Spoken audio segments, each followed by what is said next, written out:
The Cubs threw a combined no-hitter against the Pirates last night, Wednesday night. We have some details on this. First off, they won the game 12-0. Good for them. The Pirates have been awful in the second half, and I feel bad about it, to be honest with you. That's another conversation for another day. Shota Imanaga left the game after 7 innings with an 11-0 lead and having thrown 95 pitches. He walked 2. Those are the only 2 walks that the Cubs gave up the entire game. And the Cubs committed 3 errors. Ooh. I mean, if you want to help your guy get a no-no, and it looks like there's a chance that you might not make that play, just boot it. Right? Yeah. Help out your pitcher. Yeah. Nate Pearson and Porter Hodge came in and finished off the game, the 8th and 9th innings. So I think we've talked about this before, and I don't want to beat a dead horse with it, but we don't like combined no-hitters. It's not nearly as impressive as one guy throwing a no-no, going all 9 innings. But I wonder, Brig, where does this rank on the all-time list of groaners or combined no-hitters? Because 3 errors, I'll give him the 2 walks. That's fine. But 3 errors? That's an atrocious amount of support, of lost support, failed support, whatever we're going to call it.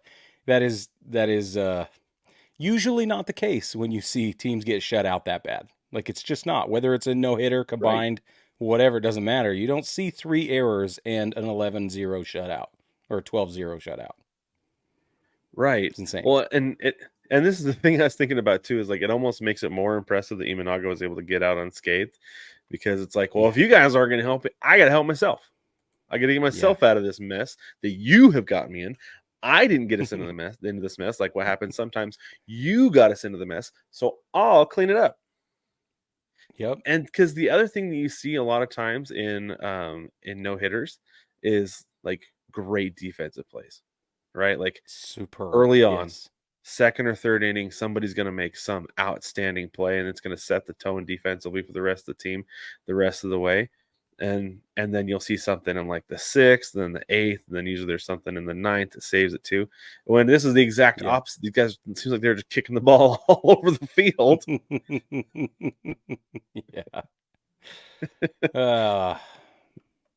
are you going to do? I want to check real quick. I forgot to look to see. And Imanaga struck out 7. Those are the only 7 strikeouts the Cubs tossed all game. Wow. So, okay, listen. Let me make it very clear while you're looking that up, or whatever you're doing. We don't think combined no-nos are impressive at all. Like, Brad was a little bit equivocal, and he left room for interpretation about, well, they're not as impressive or whatever. I hate to tell you this, but a combined no-no means nothing to me. As a team, you shut out the opponent, great. That's fine. We call it a shutout and everything. Nobody got a hit, fabulous. But if it took more than one pitcher to do it, I don't care. You can run along with that. Just go away. That's ESPN getting all excited. It means nothing for me. Right. I totally agree. And because you could just go, like, let's go bullpen day. Let's just go bullpen day, and we're going to throw 9 different guys out there. Sure. Right?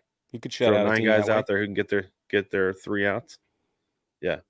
No, I totally agree with you. I do not like combined no hitters. The Mariners threw one. It was probably like a decade ago, and I remember when they were all like, and it was like one of the few things to celebrate that season, right? It's like, oh my gosh, right. Combined no. I was like, who freaking cares? Yeah, the bullpen came in and locked them down like they're supposed to. I think that's where it comes from. I think it's the one thing we get to celebrate, and that's must have been where it started. But it's become this thing we celebrate now, no matter what. Like, even if the team doesn't need the boost, like Houston, for instance, I feel like Houston has more combined no-hitters in the last 3 to 5 years than the White Sox have wins. Well, this season or something like that. I mean, honestly, I think that the Astros have more no-hitters period than the White Sox have wins this year. Like, they've been throwing no-hitters left and right. Yeah. And if you want to get into one-hitters, then even then, like, it's kidding. been bananas. But this is the thing, like with the Cubs, like, I feel like the Cubs should just be like, so what, who cares? So what, who cares? There are only 4 back in the wild card. Like, you're in the hunt still. Like, yeah. Who cares about this? And I know it's not the White Sox making a big deal out of it, but The Cubs, you mean? it's been a It's not the media Cubs. thing. But man, like the story is that they are only 4 games back right now in the That's wild the card. actual, yes. All thanks to Taylor Swift. Let's just keep plugging that That's because it's right. hilarious. That's right.